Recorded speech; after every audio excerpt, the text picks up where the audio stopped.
Afternoon, guys. What's going on?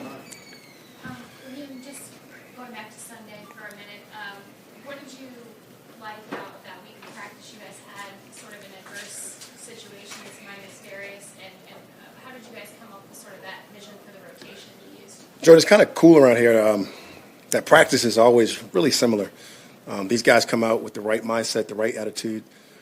For the most part, just about almost every day since I've been here. It's been a few days here where, Sean, the little blonde-head guy, gets upset, but these guys do a great job of responding and bouncing back. And last week, it was no different. We come off the long break, the long haul, and we had the chance to get a couple injuries that we had to put some different people out there, and you felt good energy from the people that were getting elevated. You felt the roles that people were able to have.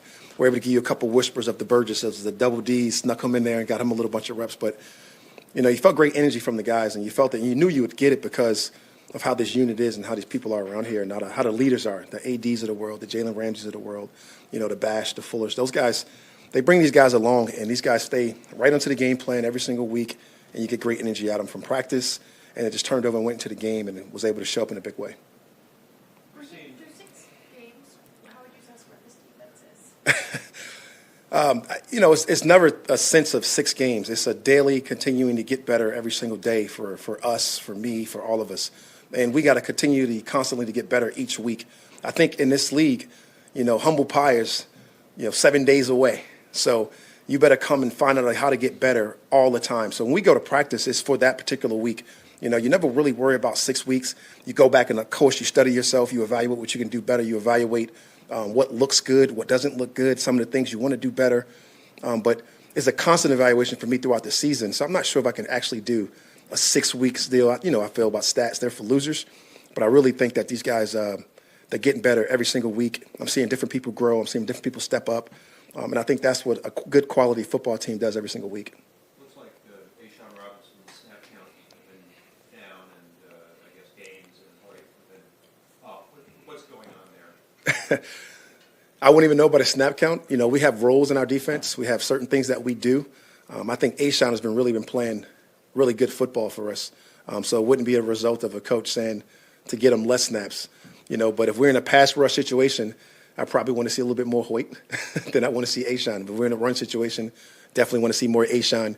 And not to say that they can't do both, but just how it probably works out. Didn't really think about the snap count on that factor. Yeah, that game last week got out of control fast, and it became a nickel game.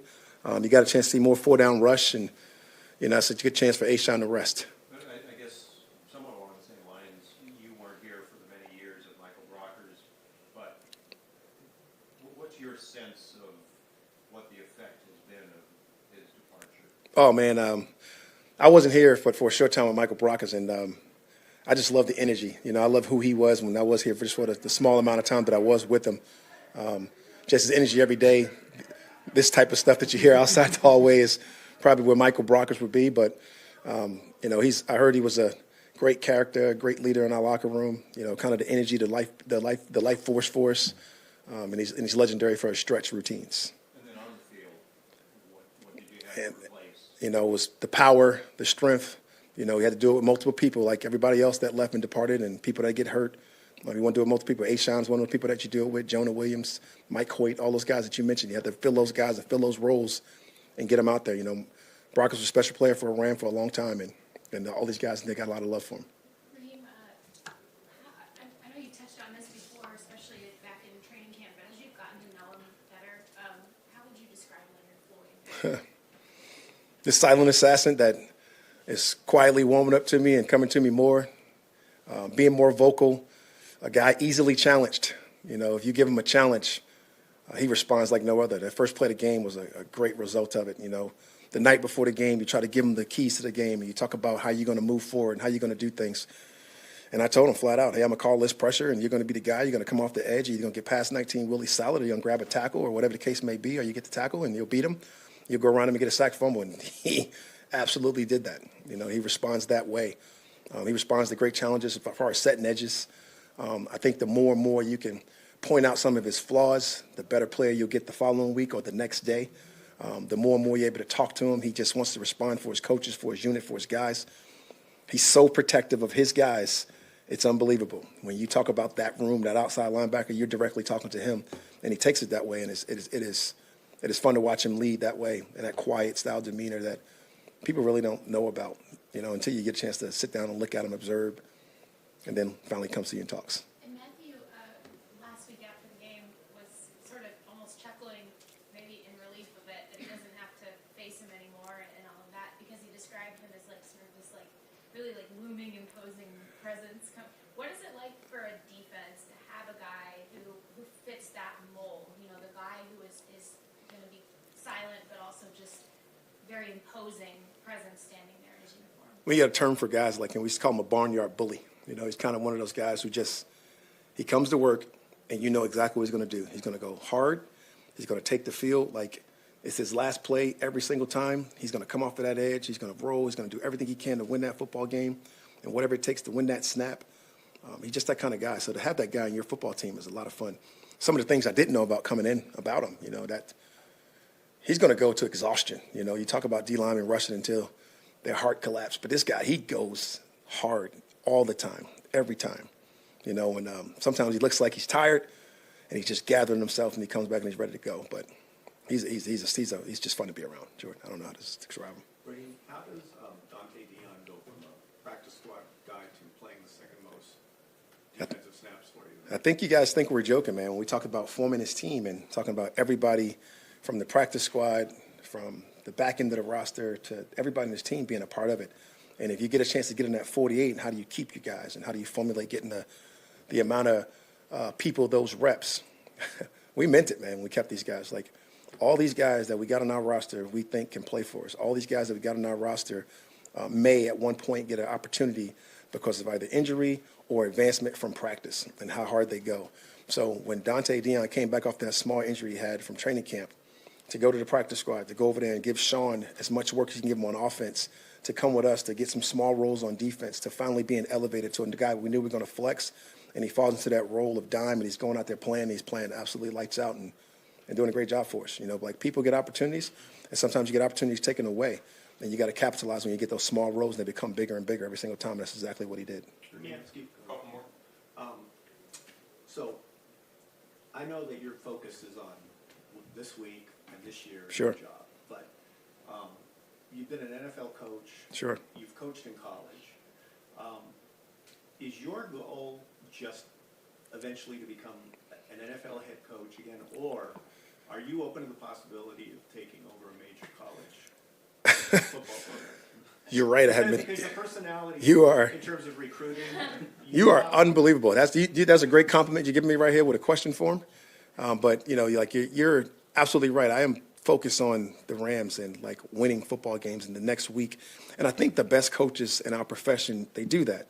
But you can't deny those opportunities that will arise, and you got to be ready for those opportunities to come up to be able to present yourself in front of people.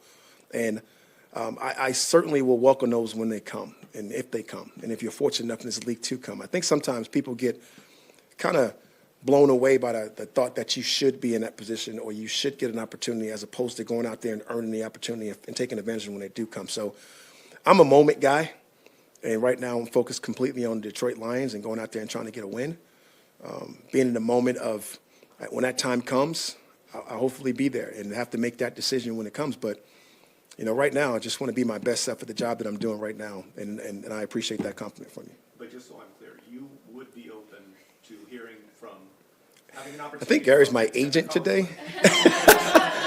Gary's my agent, so guys, you can't say no to any of those great opportunities, man. I mean, some of those jobs, are phenomenal. And like, if you're fortunate enough to be in those positions, you obviously got to entertain them. You got to be prepared, and you got to be able to go talk to whoever you need to talk to in the necessary moments to do those things. But again, they only come if you do your job. They only come if you have the ability to lead men. They only come if you have the ability to go out there and win football games and do what you got to do and focus on the task at hand.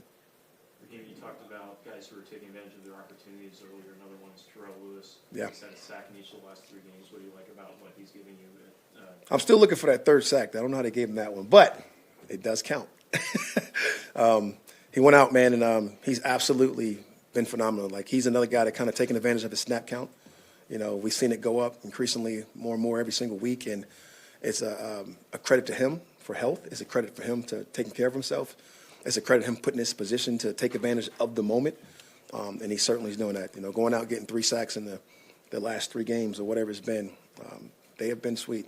And as you guys can see, like we talked about from the very beginning, if we get the ball back, and we can affect their quarterback, and we can find a way to dominate rundowns, we're a pretty good defense. Most people out on that practice field have coached or practiced against or with Jared Goff. Are you getting a lot of advice? Well, if you're talking about Sean being nosy in the defensive room, I'll say this about Coach McVay. He is one of the most intuitive people that you can be around when it comes to offense, defense, and special teams. So he's always going to be able to give you small nuggets or be able to communicate in that way, whether you're talking about anybody playing, But now you're talking about it. He had the ability to coach for a while and to be able to give you a couple small nuggets on those people. Of course, he's going to be able to chime in. He's the head coach. He's always going to do those things. But the same amount that he's given is the amount that he wants to receive from his defensive coaches. We got a great cross-the-hallway mentality here. I can go into Kevin O'Connell's office, Zach Robinson's office, Sean McVay's, whoever, and talk offensive football the same way they can come in our office and talk defensive football. But I think that's a part of us playing complementary ball and knowing what we want to do as we go attack our opponents. What do you have to do against Jared Goff?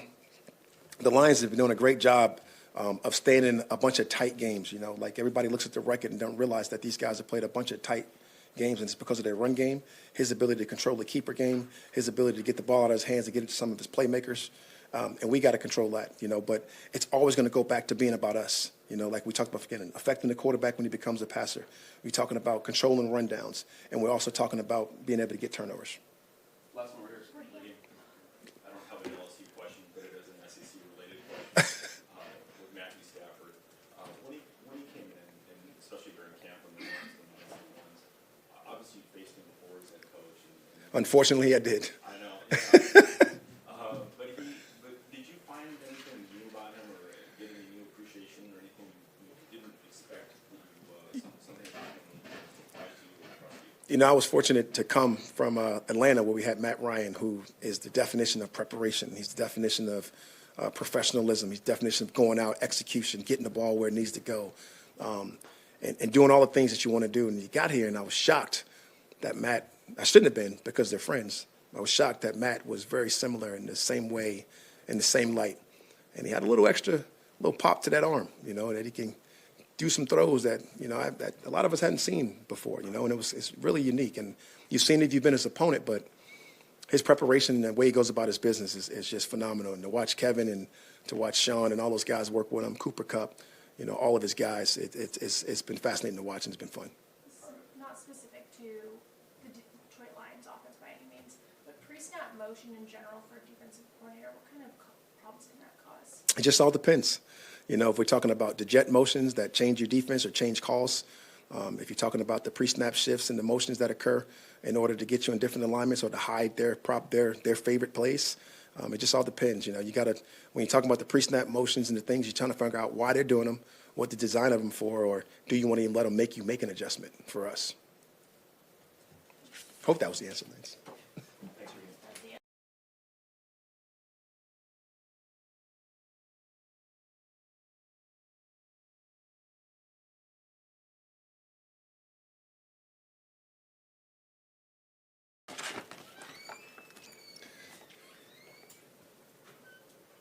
Yeah, Kevin, just, with Matthew Stafford, what's the experience been like working with him? Is there anything that's surprised you, impressed you that you would not have expected? I think I've talked about this before, but it's just being around him on a daily basis and kind of what he brings to our whole organization he's just so consistent. He's the same guy every day. He's got an incredible way about him where he communicates in a way, almost in a disarming way with his teammates and coaches and just the people in the building where, he can be stern, he can be a leader, he can get things, situated the way he wants from a standpoint of, how he sees a play, a route, a protection, whatever it is. But he does it in a way where, it's always bringing people together, bringing people along with him. I think it's one of the most unique aspects of leadership where it's so authentic and real, and it can be done every day consistently, and nobody ever gets tired of it. It's just, he's our leader on offense. He's a leader of our football team. And I knew he would bring a level of leadership and experience, but it's how he does it that I think is, the most unique thing and the most special thing about him. Did you, coming here, obviously the script has changed for him, after so long in Detroit, and there's a lot of pressure on him here this year to produce. Have you ever noticed anything in him as far as how he's responding to pressure? Does he embrace it? Does he not talk about it? I mean, what's your take on how he's dealt with pressure? Yeah, I think, either through his experiences throughout his career or just in our short time here, there's been a couple moments, I think, of when we lost the lead at Indianapolis. I think of, the second half against Arizona where there's just no flinch. He's always on to the next play, in a way where it's positive yet in complete ownership of what just happened, good or bad.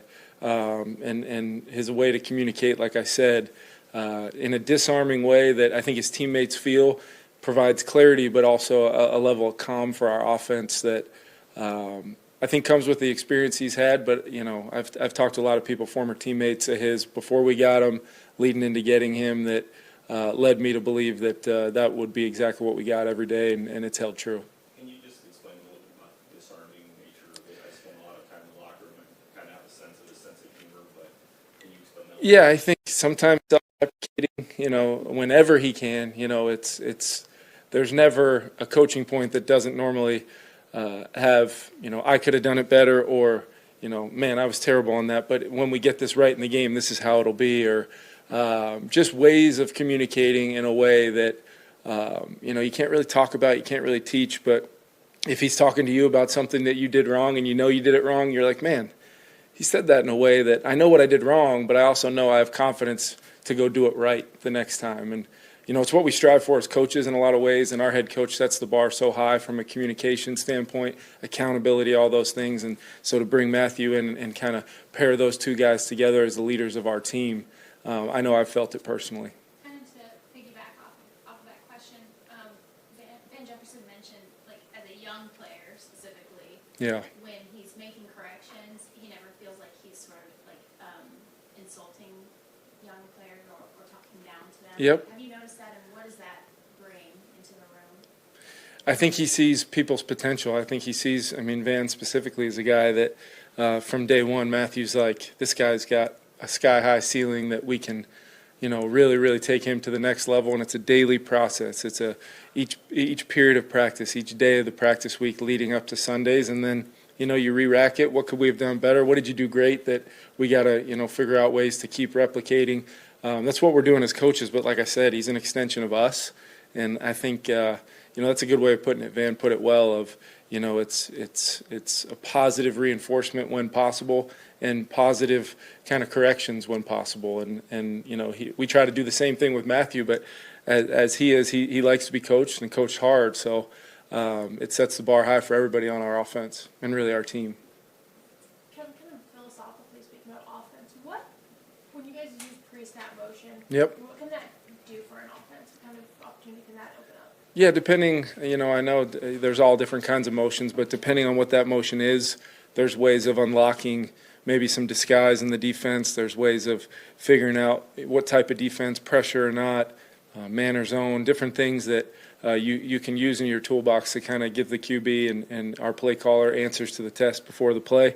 And then other times it's about, helping guys maybe with leverage and running a route, angles on blocks. There's really every phase of your offense can be impacted by it versus some teams. And then other teams, I've been a part of, teams where we shift everybody in the offensive formation and the defense kind of stands there and looks at you and says, okay, now we're ready. My point is sometimes there's reasons to do it, and other times you figure out quickly that you're not getting a lot out of it, and maybe you apply another tool like tempo, changing personnel groupings, cadence, whatever it is.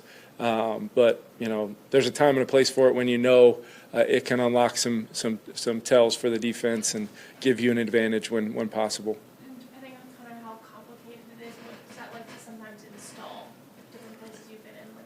Yeah, I think it's really how you go about building your entire offensive system. So if it's nothing more than adding a word or a tag to a play that's been installed months ago, that's a heck of a lot easier than starting out the install with, hey, these are all the motions this week. If it's just part of a play or part of a tag that we can add that our guys have done many, many times, and then we also do it enough that we kind of know what things in our offense can elicit certain responses, so you know when you want to apply those and when you don't. A couple more. Not asking you to compare who's better or worse at different skills, but you've coached Goff and Stafford, so how are they similar and how are they different? Yeah, I think they're both incredibly talented throwers of the football, just in its purest form. Different, but the way the ball leaves their hands, it doesn't take long being on the practice field as their quarterback coach that both guys throw the football at a pretty elite level. I'm strictly speaking about point A to point B, the variation of throws that NFL quarterbacks have to make. Both those guys are two of the best that I've been around doing that specifically. And then as far as some of the differences, I think the experience factor of Matthew over a lot of years, playing with a lot of different teammates, allows him to do a lot of different things from a standpoint of, versatility in the offense. I think you see Jared even this year, doing some things like that and things we did at times with him.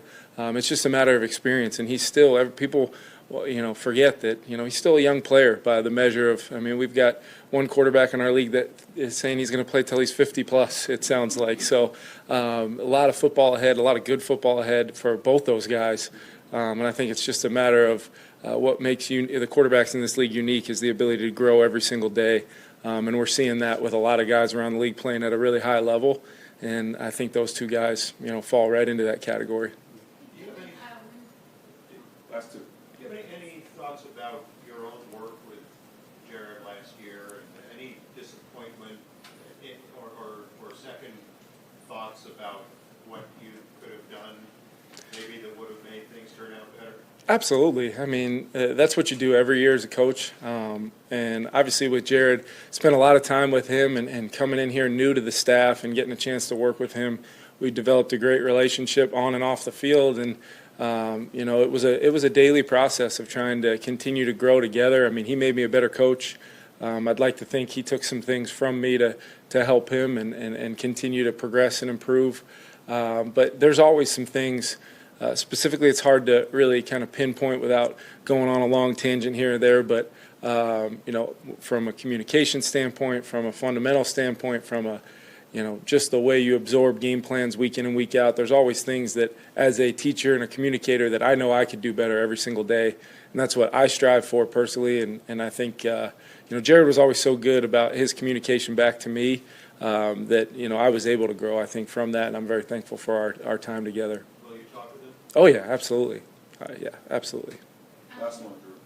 From the perspective of the quarterback, what is it like sort of psychologically when you're facing a pass rush and coming off the edge is someone who sort of has that like looming frame, sort of like Leonard Floyd Yeah. does, and sort of that silent, I'm going to get after you sort of presence? Yeah, it may be silent, but I can tell you feel length like that, explosiveness off the edge. We try to do some things to help and combat that sometimes, but we experienced it all through training camp when flow's going, and really, all of our outside guys have traits that help get to the passer and affect the passer. I think, I've heard some really good defensive coaches talk about sacks as kind of an overrated stat. How many times can you affect the passer and change a play, help those guys on the back end? And Flo definitely does that just by, his sheer presence on the edge rushing, and then when you combined him with all the other skill sets on that defensive line on the interior with AD and Bash and those guys, and then the other guys on the edge, and then couple that with the guys on the back end doing a pretty darn good job, it makes it tough for an offense, and you definitely feel it. Yeah. Thanks, guys.